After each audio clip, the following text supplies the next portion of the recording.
اعوذ باللہ السمیع العلیم من الشیطان الرجیم بسم اللہ الرحمن الرحیم نحمدہ نصلی علی رسولہ الکریم اما بعد اعوذ باللہ من الشیطان الرجیم بسم اللہ الرحمن الرحیم وما توفیق الا باللہ علیہ توکلت والیہ انیب ولا حول ولا قوة الا باللہ العلی العظیم سبحانک لا علم لنا الا ما علمتنا انک انت العلیم الحکیم۔ درود ابراہیم پڑھ لیں۔ اللہم صلی علی محمد وعلی آل محمد کما صلیت علی ابراہیم وعلی آل ابراہیم انک حمید مجید۔ اللہم بارک علی محمد وعلی آل محمد کما بارکت علی ابراہیم وعلی آل ابراہیم انک حمید مجید۔ قرآن مجید فرقان حمید سورہ بقرہ آیت نمبر 112 112۔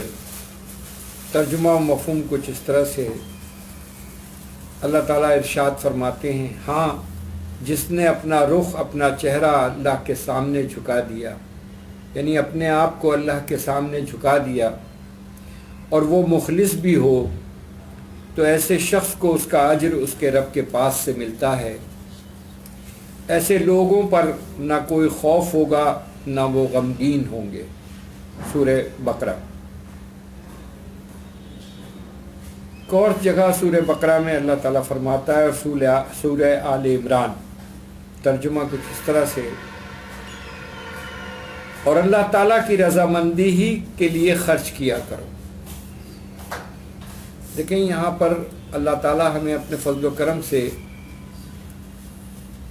جن باتوں کی طرف توجہ دلا رہا ہے، ہم کام کرتے ہیں، خرچ بھی کرتے ہیں، یہاں جو اللہ تعالیٰ ہمیں توجہ دلا رہا ہے، اور اللہ تعالیٰ کی رضامندی ہی کے لیے خرچ کیا کرو۔ اب اس میں ہر طرح کی چیزیں شامل ہو گئیں، چاہے وہ اپنی اعلیٰ اولاد پر ہو، اپنے رشتہ داروں پر ہو، کوئی بھی چیز کسی سے لینا دینا ہو، اگر ہماری اور آپ کی نیتیں یہ ہوں کہ یہ کام ہم اللہ کی رضا کے لیے کر رہے ہیں، چاہے وہ ایک گلاس کسی کو پانی پلانا ہو،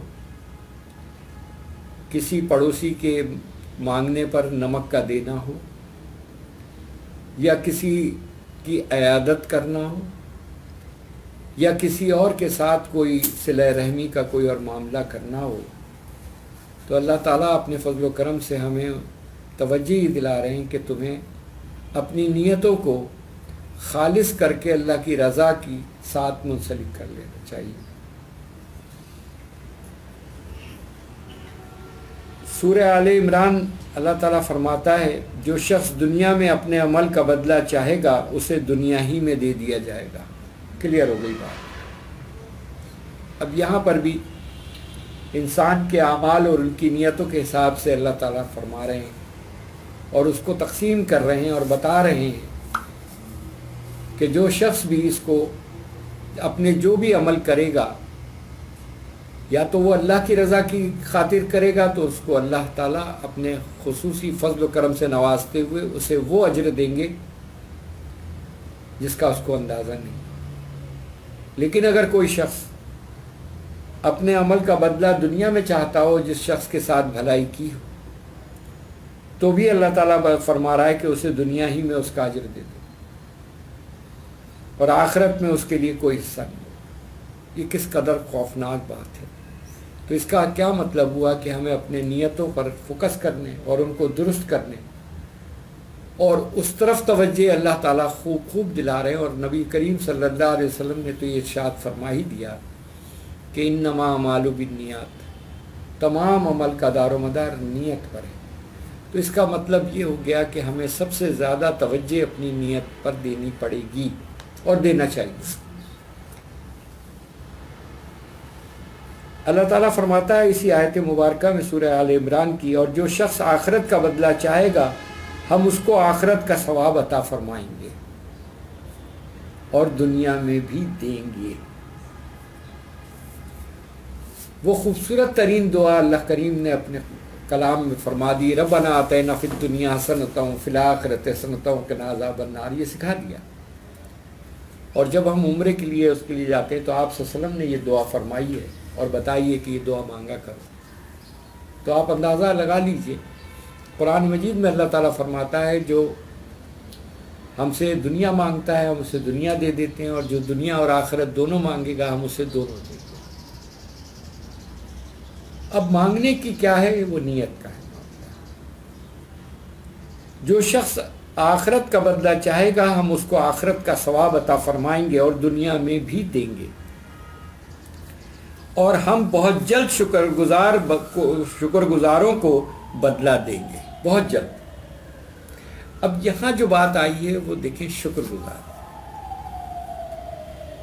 کہ ہم جو اللہ کی دی ہوئی توفیق سے کوئی خیر و بھلائی کا کام کریں تو ہمیں اس پر بھی اللہ کا شکر گزار ہونا چاہیے کہ اللہ تعالیٰ تیرا شکر ہے کہ تو نے ہمیں اس قابل بنایا اور اپنے فضل و کرم سے ہمیں عمل کی توفیق عطا فرمائی. اے اللہ تو اپنے دربار میں ان ٹوٹی پھوٹی کوششوں کاوشوں کو قبول فرما. آمین. اور ہم بہت جلد شکر گزاروں کو بدلہ دیں گے، یعنی ان لوگوں کو بہت جلد بدلہ دیں گے جو آخرت کے ثواب کی نیت سے عمل کرتے ہیں. اور کلیئر کر دیا.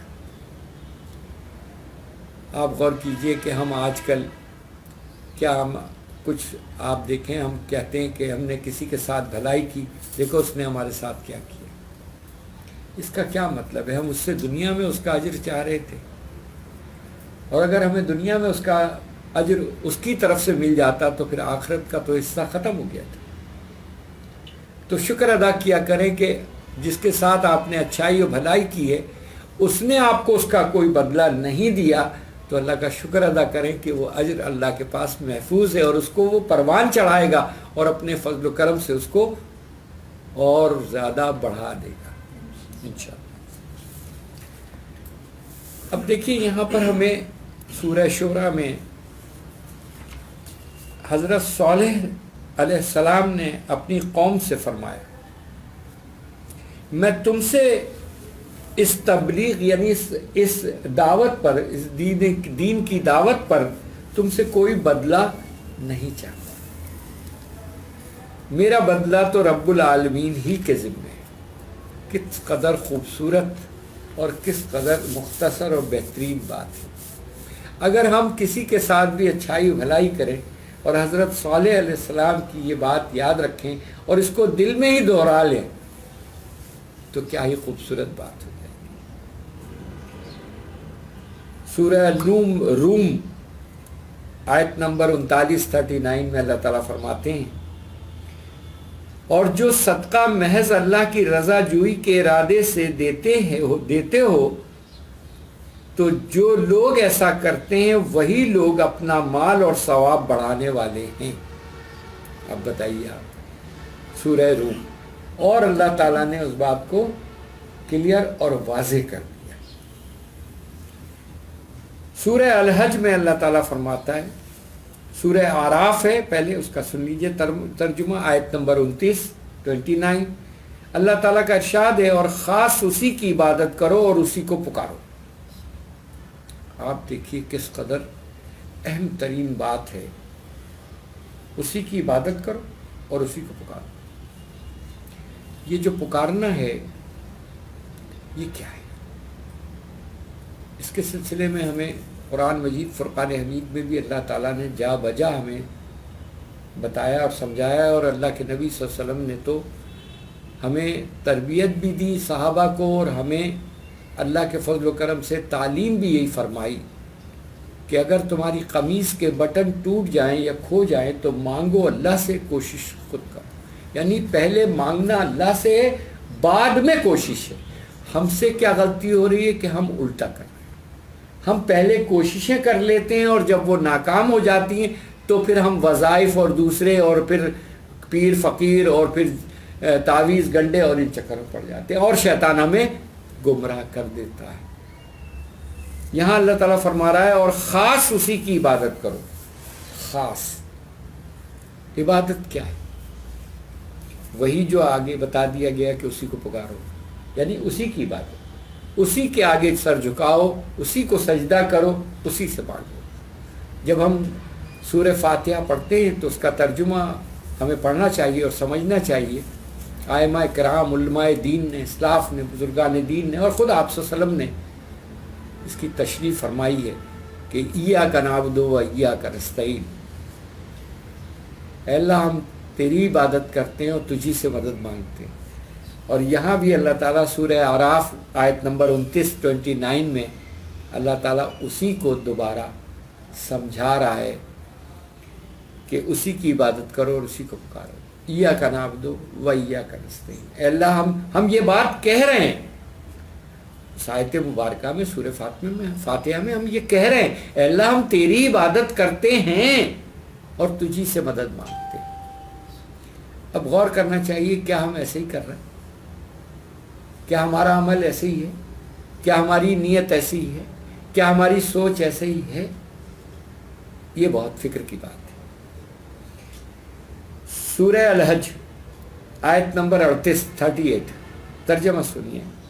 اللہ تعالیٰ کے پاس نہ تو ان قربانیوں کا گوشت پہنچتا ہے اور نہ ہی ان کا خون، بلکہ اس کے پاس تو تمہاری پرہیزگاری پہنچتی ہے، یعنی ان کے ہاں تو تمہارے دلی جذبات دیکھے جاتے ہیں، تمہاری نیتیں دیکھی جاتی ہیں۔ سورہ الحج اور کلیئر، یعنی ہم کسی کے ساتھ بھی کوئی سلوک کر رہے ہیں، عمل میں کوئی بھی غلطی ہو سکتی ہے، وہ کم یا زیادہ ہو سکتا ہے۔ جب اللہ کے نبی صلی اللہ علیہ وسلم نے اس سے متعلق کہ اللہ کی راہ میں بہترین مال خرچ کرو اور اپنے ہاتھوں کو ہلاکت میں نہ ڈالو، یہ قرآن مجید فرقان حمید میں اللہ تعالیٰ نے فرمایا ہے۔ آپ صلی اللہ علیہ وسلم نے جب اس کی طرف توجہ دلائی ہے تو وہ صحابہ جو مفلس و قلاش تھے، جن کے پاس مال اور متاع اور کوئی چیز نہیں ہوتی، انہوں نے یہ کہا کہ اللہ کے نبی صلی اللہ علیہ وسلم وہ لوگ، وہ اللہ کے بندے اور بندیاں، وہ صحابہ تو پھر ہم سے آگے نکل جائیں گے کہ جن کو اللہ نے اپنے فضل و کرم سے نوازا اور مال دیا اور وہ خرچ کریں گے، ہم تو پھر پیچھے رہ جائیں گے۔ تو اللہ کے نبی صلی اللہ علیہ وسلم نے پھر انہیں اس کی ترکیب بتائی کہ اللہ کے وہاں جو اللہ تعالیٰ نے یہ ذکر کیا ہے قرآن مجید میں کہ اللہ کے وہاں نہ تمہارا گوشت پہنچتا ہے نہ تمہارا خون، اللہ کے وہاں تو تمہاری نیت پہنچتی ہے۔ اور پھر اس کا واقعہ ہم جنگ تبوک کے موقع پر دیکھتے ہیں کہ جس کے مشہور واقعات موجود ہیں کہ اللہ کے نبی صلی اللہ علیہ وسلم نے جب اللہ نے حکم دیا کہ لوگوں کو اپنے مال اللہ کی راہ میں خرچ کرنے کی طرف توجہ دلاؤ اور ان سے کہو، تو وہ واقعہ ہم سب کو کم و بیش تمام مسلمانوں کو وہ پتہ ہے، جس میں سیدنا ابوبکر صدیق رضی اللہ تعالیٰ عنہ اپنے گھر کا مال سارا لے آئے تھے۔ حضرت عمر فرماتے ہیں کہ آج میں ابوبکر سے آگے نکل جاؤں گا۔ یہ سارا واقعہ ہمارے سامنے، اور وہ سارے سب مسجد نبوی میں لا کر ڈھیر کرتے ہیں۔ یہ واقعہ بہت اہم ہے اور اس کو بار بار دہرانے کی ضرورت ہے۔ اس میں ہماری زندگی کے تمام ادوار، تمام افراد، مالدار ہوں، غریب ہوں، درمیانے ہوں، ہر طرح کے اس کے اندر اس واقعے میں پوری نشانیاں موجود ہیں، ساری نشانیاں اس میں موجود ہیں۔ آپ غور کیجئے ذرا اس واقعے میں کہ آپ صلی اللہ علیہ وسلم نے سب کچھ ایک ایک کا واقعہ ہم تک پہنچوا دیا اللہ نے اپنے فضل و کرم سے۔ کون سا ایسا مسلمان ہے جس کو یہ نہیں پتا کہ سیدنا ابوبکر صدیق رضی اللہ تعالیٰ عنہ اپنا پورا مال لے کر آئے؟ آپ صلی اللہ علیہ وسلم نے فرمایا ابوبکر کیا لے کر آئے اور کیا گھر میں چھوڑ کر آئے؟ تو سیدنا ابوبکر صدیق رضی اللہ تعالیٰ عنہ نے کیا فرمایا تھا کہ اللہ کے نبی صلی اللہ علیہ وسلم جو کچھ گھر میں تھا سب لے آیا ہوں اور اللہ اور اس کے نبی کی محبت گھر میں چھوڑ کے آیا۔ تصور ہے کوئی؟ تصور ہے کوئی؟ ان کی بیٹی فرماتی ہیں یا زوجہ اللہ علیہ صاحب کہ سارا مال ہمارے بابا نے یعنی سیدنا ابوبکر صدیق رضی اللہ تعالیٰ عنہ نے جمع کیا گھر میں، اور آخر میں دیواروں پر یا اس پر ہاتھ پھیر رہے۔ تو میں نے پوچھا کہ کیا کر رہے ہیں آپ، کیا ڈھونڈ رہے ہیں؟ کہہ رہے ہیں کوئی سوئی کوئی کیل تو نہیں رہ گئی ایسی جو اللہ کی راہ میں دینے سے رہ جائے۔ تصور ہے کوئی؟ تصور ہے کوئی؟ اللہ کی راہ، کیونکہ مال تو سارا اللہ کا ہے، دنیا اور کائنات تو سب اللہ کی، دیا ہوا اللہ کا ہے، اور اللہ ہی کی راہ میں خرچ کرنا ہے تو آپ بتائیے اپنے پاس سے ہم کون سا خرچ کر رہے ہیں؟ پھر سیدنا حضرت عمر رضی اللہ تعالیٰ عنہ تشریف لائے، جنہوں نے بتایا کہ میں آدھا مال لے آیا ہوں، آدھا رکھا ہوں، ساری باتیں۔ فجر کے وقت طویل واقعہ ہے پورا، فجر کے وقت ایک صحابی تشریف لائے اور انہوں نے آپ صلی اللہ علیہ وسلم کو چند کھجوریں لا دی تھی۔ آپ صلی اللہ علیہ وسلم نے وہ کھجوریں لی اور اس تمام مال پر جو پہلے سے جمع تھا اس پر ڈال دیا اور کہا سب سے بہترین مال یہ، سب سے بہترین مال، سب سے بہترین مال یہ۔ آپ اندازہ لگائیے کہ اس میں کس کس کا مال ہے؟ سیدنا ابوبکر صدیق رضی اللہ تعالیٰ عنہ کا مال ہے، سیدنا عمر رضی اللہ تعالیٰ، حضرت عثمان غنی کا، حضرت علی، کس کس صحابی کا مال، اور کیا شاندار اور عظیم الشان لوگوں کا مال ہے۔ اس پر آپ صلی اللہ علیہ وسلم ان صحابی کی چند کھجوروں کو اس مال پر ڈال کر آپ فرمائے رہے، تو صحابہ کی کیا حالت ہوگی؟ کیونکہ وہ دین کو سمجھتے تھے، جانتے تھے، ان کے دلوں میں راسخ کر گیا تھا دین۔ وہ آپ صلی اللہ علیہ وسلم کی باتوں کو دل میں ایسے ان کے پیوست ہو جاتی تھی، جم جاتی تھی، گڑ جاتی تھی۔ وہ بہت حیران ہوئے اور توجہ فرمائی تو آپ صلی اللہ علیہ وسلم نے پھر ارشاد فرمایا کہ یہ صحابی، ان کے پاس گھر میں کوئی چیز نہیں تھی، انہوں نے پوری رات ایک یہودی کے باغ میں پانی دیا اور کھیتی کو اور محنت مشقت کی۔ اس یہودی نے ان کی محنت کے عوض یہ چند کھجوریں ان کو محنت کی مد میں دی، اجرت۔ انہوں نے چند کھجوریں اپنی بیوی کو دی ہیں اور باقی سب جان۔ اب آگے سمجھ میں کہ اللہ کے پاس نہ تمہارا گوشت پہنچتا ہے، نہ تمہارا خون، اس کے پاس تمہاری نیت پہنچتی ہے۔ اس سے بڑی کوئی مثال قیامت تک کے مسلمانوں کے لیے اجر کی مد میں جو اللہ کے نبی صلی اللہ علیہ وسلم فرما دیا اور حرف آخر ہے، تو نیت کے معاملے کو پریکٹیکل اور فزیکل میرے آقا عقائد و جہاں حضرت محمد مصطفیٰ صلی اللہ علیہ وسلم بتا رہے ہیں، اور پریکٹیکلی ہو رہا ہے اللہ کے فضل و کرم سے، اور آقا بتا رہے ہیں۔ تو ہمیں اور آپ کو اپنی نیتوں کو درست کر کے مال کی محبت میں گرفتار ہوئے بغیر کہ کم یا زیادہ کو مت دیکھیں، اللہ تو نیتیں دیکھتا ہے، اپنی نیتوں کو زیادہ کر لیں، ان کو پختہ کر لیں، ان کو بہترین کر لیں کہ اللہ اس میں اور اضافہ فرمائے۔ آمین ثم آمین۔ ایک دوسری حدیث میں آتا ہے، حضرت عمر بن خطاب رضی اللہ تعالیٰ عنہ فرماتے ہیں کہ میں نے رسول اللہ صلی اللہ علیہ وسلم کو یہ ارشاد فرماتے ہوئے سنا ہے، سارے اعمال کا دار و مدار نیت ہی پر ہے، اور آدمی کو وہی ملے گا جس کی اس نے نیت کی ہوگی۔ لہذا جس شخص نے اللہ تعالیٰ اور اس کے رسول کے لیے ہجرت کی، یعنی اللہ تعالیٰ اور اس کے رسول کی خوشنودی کے سوا اس کی ہجرت کی کوئی اور وجہ نہ تھی، تو اس کی ہجرت اللہ تعالیٰ اور اس کے رسول ہی کے لیے ہوگی۔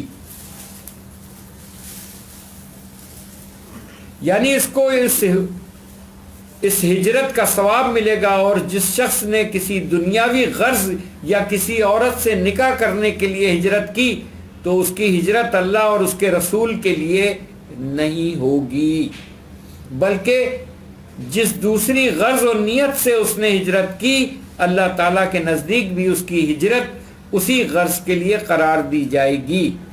یہ حدیث ہے صحیح بخاری۔ آپ دیکھیں کہ نیتوں کی بات، سارا معاملہ نیتوں کا ہے۔ حضرت ابو ہریرہ رضی اللہ تعالیٰ عنہ سے روایت ہے کہ نبی کریم صلی اللہ علیہ وسلم نے ارشاد فرمایا، قیامت کے دن لوگوں کو ان کی نیتوں کے مطابق اٹھایا جائے گا، یعنی ہر ایک کے ساتھ اس کی نیت کے مطابق معاملہ ہوگا۔ یہ حدیث ہے ابن ماجہ کی۔ پھر بار بار جس طرف توجہ دلائی جا رہی ہے وہ کیا ہے نیت.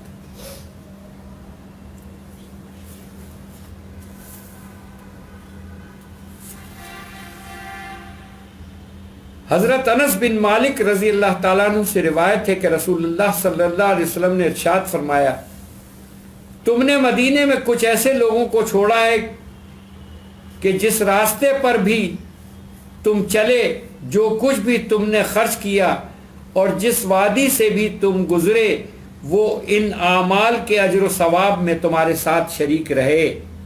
ذرا غور سے سنیے گا. حضرت انس بن مالک رضی اللہ تعالیٰ عنہ سے روایت ہے کہ رسول کریم صلی اللہ علیہ وسلم نے ارشاد فرمایا، تم نے مدینے میں کچھ ایسے لوگوں کو چھوڑا ہے، یعنی جو وہاں رہ گئے، تمہارے ساتھ نہیں آ سکے، کہ جس راستے پر بھی تم چلے اور جو کچھ بھی تم نے خرچ کیا اور جس وادی سے بھی تم گزرے، وہ ان اعمال کے اجر و ثواب میں تمہارے ساتھ شریک رہے. صحابہ رضوان اللہ تعالی اجمعین نے عرض کیا، یا رسول اللہ، وہ کیسے ہمارے ساتھ شریک رہے؟ حالانکہ وہ تو مدینے میں رہ گئے، وہ تو ہمارے ساتھ نہیں آئے. نبی کریم صلی اللہ علیہ وسلم نے ارشاد فرمایا، وہ تمہارے ساتھ نکلنے کی نیت رکھتے تھے لیکن عذر نے ان کو روک دیا. کوئی مجبوری نے، کوئی شرعی عذر نے ان کو روک دیا، لیکن ان کی نیت وہی تھی. تو جو جو تم نے راستے میں اعمال کیے اس میں وہ سب میں شریک ہوئے. یہ حدیث ہے ابو داؤد کی. آپ ذرا غور کیجئے گا، ذرا تصور کیجئے کہ اللہ تعالیٰ کہ نبی صلی اللہ علیہ وسلم ہمیں کس طرف توجہ بار بار دلا رہے ہیں. نیت، اخلاص نیت. اب آپ اس حدیث مبارکہ کی روشنی میں یہ گمان کریں کہ آپ کا پڑوسی، آپ کا کوئی رشتہ دار، آپ کسی کا بھی سنیں کہ کوئی عمرے اور حج پہ جا رہا ہے اور آپ کے پاس سامان نہیں ہے، مال نہیں ہے. آپ کے شوہر عورت ہے تو اس کے شوہر ہے تو اس کو اپنے اہل و عیال کے لیے اس کے پاس مال اور اسباب نہیں ہیں کہ وہ اس قافلے میں شامل ہو سکے. لیکن اس حدیث مبارکہ کی روشنی میں اس کی نیت کا معاملہ یہ ہو کہ اللہ کاش تو نے مجھے بھی اس قابل بنایا ہوتا، یا میرے پاس اسباب ہوتے تو میں بھی اس قافلے میں شریک ہوتا یا ہوتی، اور میں بھی تیرے حرم میں تیرے گھر جاتی یا جاتا اور تیرے نبی کیا روضے پر حاضری دیتا مسجد. آپ غور کیجیے، اس میں کوئی پیسے لگنے، کوئی پرابلم آ رہا ہے؟ اصل بات کیا ہو رہی ہے؟ نیت. بجائے اس کے کہ آپ کے منہ سے توبہ استغفر اللہ نعوذ باللہ جو آج کل ہے وہ یہ نکلے، عمرہ کرنے جا رہی 900 چوہے کھا کے بھی یہ حج کو چلی.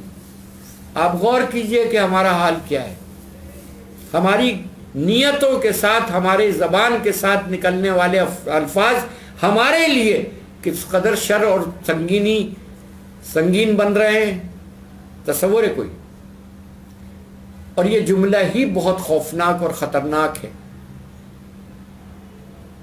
تو ہمیں چاہیے کہ ہم اپنی زبانوں کو لگام دیں اور برائے مہربانی اپنی نیتوں کو درست کریں. کسی کا بھی سنیں، کسی اچھائی، کسی خیر خواہی و بھلائی کا کہ اس نے فلاں کام کیا، فلاں کے لیے اس نے یہ کام کیا، آپ فوراً دل میں نیت کریں کہ اللہ تعالیٰ تو مجھے بھی توفیق دے، میں بھی ایسا کروں. تو اس حدیث مبارکہ کی روشنی میں کیا ہم اور آپ اس اجر کے مستحق نہیں ٹھہرائے جا سکتے؟ یہ ذہن میں رکھیے گا، آپ صلی اللہ علیہ وسلم نے جو فرما دیا وہ قیامت تک کے لیے برحق ہے، وہ ویلڈ ہو گیا. معاملہ نیت کا ہے اور یقین کا ہے. اللہ اور اس کے نبی صلی اللہ علیہ وسلم کے فرمان عالی شان قیامت تک کے لیے ویلڈ ہے. جو عمل کرے وہ پائے گا. تو ذرا ذرا سی باتوں پر اپنی نیتوں کو اس پر توجہ کریں، اس کو صحیح کریں. تاکہ آپ دل کی کجی سے بچیں، منافقت سے بچیں، نفاق سے بچیں، کینہ اور بغض سے بچیں، حسد سے بچیں. کتنی بیماریاں ہیں جو اس سے پیدا ہو جاتی ہیں. تو برائے مہربانی میری درخواست ہے، اور ہم سب کو یہ کرنا چاہیے کہ ہمارے نبی آقا دو جہاں حضرت محمد مصطفیٰ صلی اللہ علیہ وسلم نے اپنے صحابہ کی سب سے زیادہ جو تربیت کی ہے وہ نیتوں کی. اللہ کے نبی صلی اللہ علیہ وسلم کی صحبت مبارکہ سے وہ عرب کے اوجٹ، وحشی، درندہ صفت، ظالم ترین لوگ صحابہ بن گئے.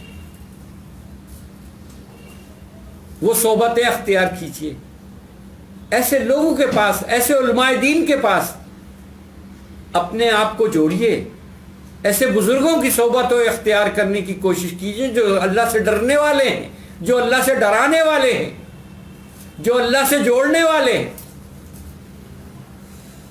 ان لوگوں کی صحبت اختیار کیجیے جو اپنی نہیں، اپنی پذیرائی نہیں چاہتے، جو اپنے آداب اور ادب کی تعظیم اور تکریم پر آپ کو نہیں لگا رہے، بلکہ وہ اللہ اور اس کے رسول صلی اللہ علیہ وسلم کی اتباع سکھا رہے ہیں.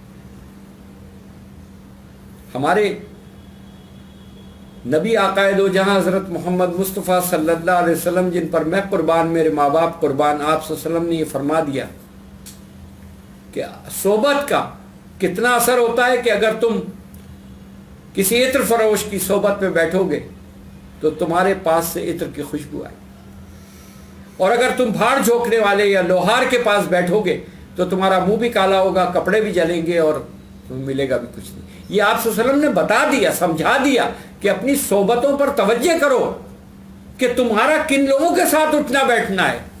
ایک اور حدیث میں آتا ہے، آپ صلی اللہ علیہ وسلم نے ارشاد فرمایا، مفہوم و ترجمہ کچھ اس طرح سے، اور جیسے آپ نے فرمایا ویسی ہوگا، ہر شخص اپنے دوست کے دین پر ہوتا ہے. کلیئر ہے یہ بات.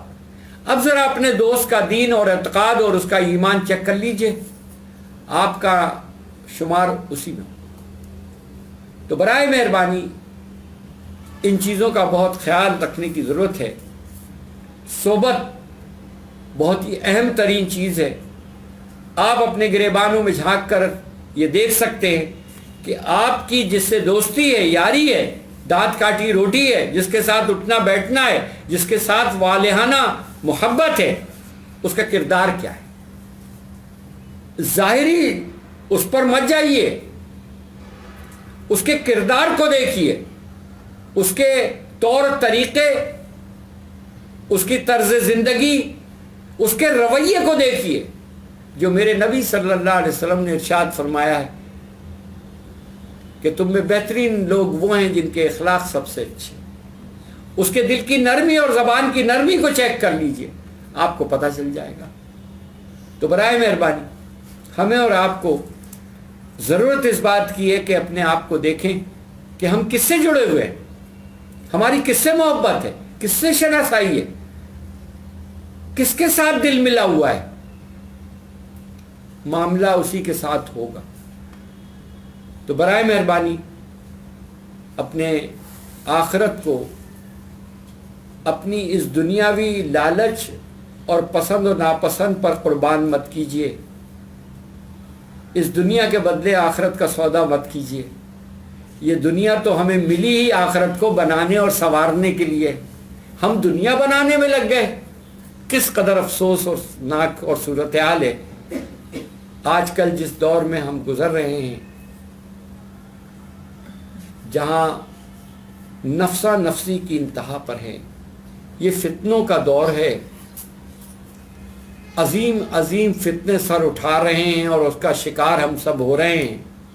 ہمیں آخرت کی فکر اور 2.5 فٹ اپنے گڑھے قبر کی فکر کی ضرورت ہے، اور ویسے ضرورت ہے جیسے اللہ اور اس کے نبی صلی اللہ علیہ وسلم نے فکر کرنے کی اور اپنے اعمال کو درست کرنے کی طرف توجہ دلائی ہے. اللہ تعالیٰ مجھے اور آپ سب کو عمل کی توفیق عطا فرمائے. آمین. حدیث میں آتا ہے، یہ تیسرا حصہ ہے، حضرت ابن عباس رضی اللہ تعالی عنہ سے روایت ہے رسول اللہ صلی اللہ علیہ وسلم نے ارشاد فرمایا اللہ تعالیٰ نے نیکیوں اور برائیوں کے بارے میں ایک فیصلہ فرشتوں کو لکھوا دیا ہے. اور سے سنیے گا، اللہ کے نبی صلی اللہ علیہ وسلم کے ارشاد کے مطابق اللہ تعالیٰ نے نیکیوں اور برائیوں کے بارے میں ایک فیصلہ فرشتوں کو لکھوا دیا ہے، آرڈر دے دیا ہے. پھر اس کی تفصیل یوں بیان فرمائی کہ جو شخص نیکی کا ارادہ کرے اور پھر کسی وجہ سے نہ کر سکے تو اللہ تعالیٰ اس کے لیے اپنے پاس ایک پوری نیکی لکھ لیتے ہیں. اللہ اکبر.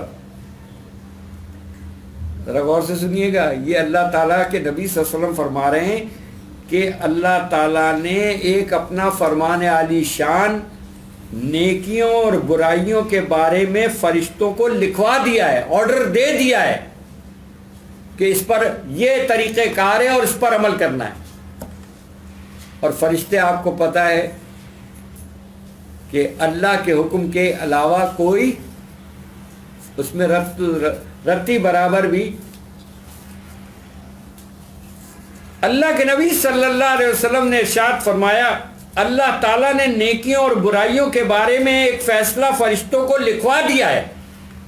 پھر اس کی تفصیل آپ صلی اللہ علیہ وسلم نے یوں بیان فرمائی کہ جو شخص نیکی کا ارادہ کرے پھر کسی وجہ سے نہ کر سکے تو اللہ تعالیٰ اس کے لیے اپنے پاس ایک پوری نیکی لکھ لیتے ہیں، لکھ دیتے ہیں. اور اگر ارادہ کرنے کے بعد اس نیکی کو کر لے تو اس کے لیے اللہ تعالیٰ اپنے پاس 10 نیکیوں سے 700 بلکہ اس سے بھی آگے کئی گنا تک لکھ دیتے ہیں. تصور ہے مبارک کو، کیسی شاندار. اور جو شخص کسی برائی کا ارادہ کرے،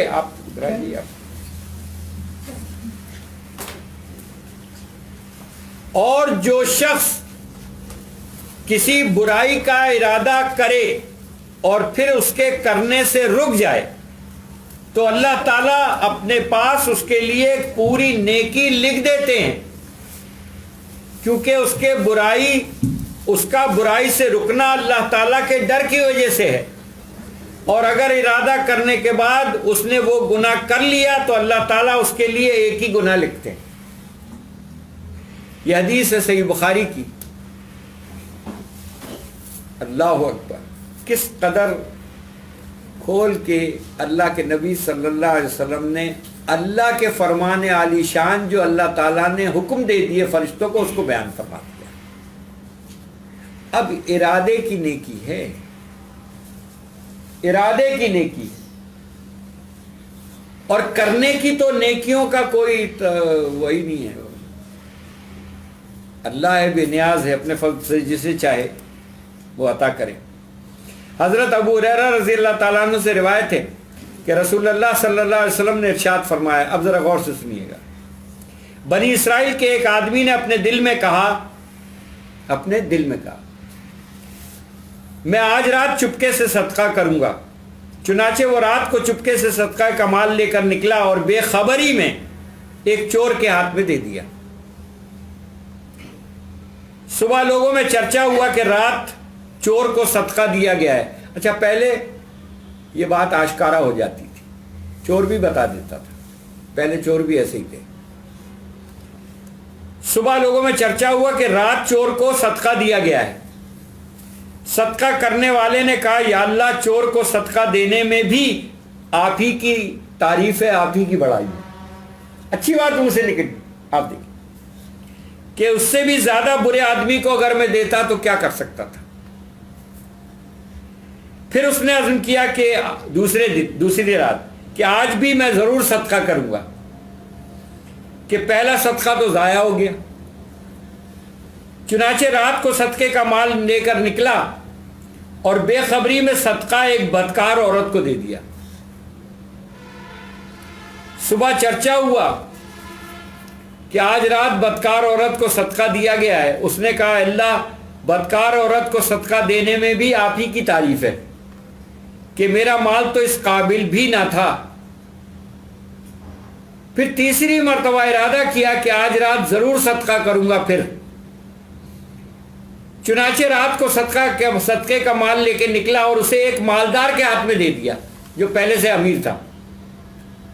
صبح چرچا ہوا کہ رات مالدار کو صدقہ دیا گیا ہے۔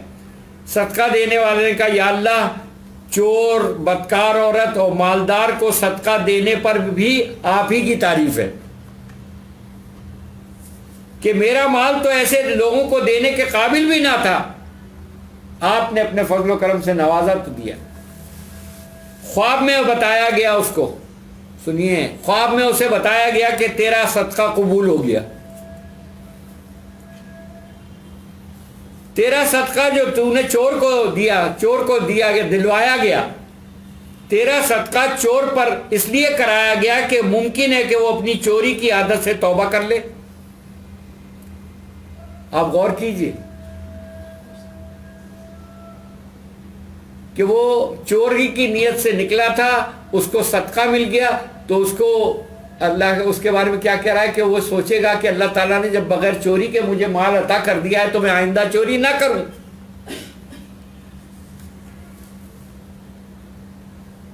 تو وہ ممکن ہے کہ اپنی چوری کی عادت سے توبہ کر لے۔ اور بدکار عورت پر اس لیے کہ ممکن ہے وہ بدکاری سے توبہ کر لے، جب وہ یہ دیکھے گی کہ بدکاری کے بغیر بھی اللہ تعالیٰ عطا فرماتے ہیں تو وہ یہ کام نہیں کرے گی۔ اور مالدار پر اس لیے تجھے تیرا صدقہ دلایا گیا تاکہ اسے عبرت حاصل ہو کہ اللہ تعالیٰ کے بندے کس طرح چھپ کر صدقہ کرتے ہیں، اس کی وجہ سے ممکن ہے وہ بھی اس مال میں سے جو اللہ نے اسے عطا کیا ہے اللہ کے راستے میں خرچ کرنے لگے۔ یہ حدیث ہے صحیح بخاری کی۔ تینوں زندگی کے ہمارے اللہ کے نبی صلی اللہ علیہ وسلم نے پورے کھول کے بیان کر دیے۔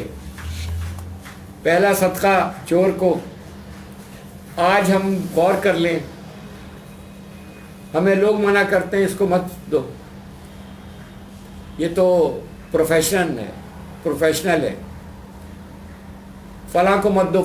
ہمارے پاس کیا ہمارے عزیز و قریب رشتہ دار، بہن بھائی، پڑوسی، کیا ہمارے جاننے پہچاننے والوں میں کوئی لوگ ایسے نہیں ہیں کہ جنہیں آپ کسی نہ کسی مد میں آپ کسی نہ کسی بہانے سے ان کے بچوں کو دے دیں، پاس ہونے کی خوشی میں دے دیں، ویسے ہی جائیں ویسے ہی دے دیا کریں؟